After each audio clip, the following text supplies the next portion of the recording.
హన్సిక తెలుగులో విష్ణు సరసన లక్కున్నాడులో కనిపించనుంది. కొత్త ప్రాజెక్టులపై సంతకం చేయకపోవడంతో హన్సిక సినిమాలకు గుడ్ బై చెబుతుందన్న పుకార్లు కూడా వచ్చాయి.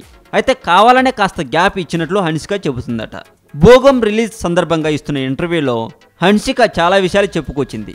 గ్లామర్ డాల్ గానే సినిమాలు ఎందుకు చేస్తున్నారు అన్న ప్రశ్నకు సమాధానంగా అన్నీ అలాంటి రోల్స్ వస్తున్నప్పుడు తాను మాత్రం ఏం చేయగలను అంటుందట హన్సిక.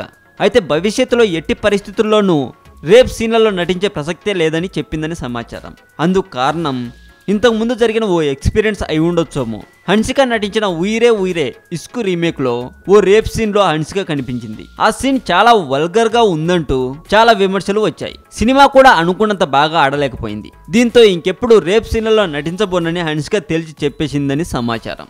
మరింత టాలీవుడ్ సమాచారం కోసం సబ్స్క్రైబ్ చేయండి టాలీవుడ్ సెంటర్.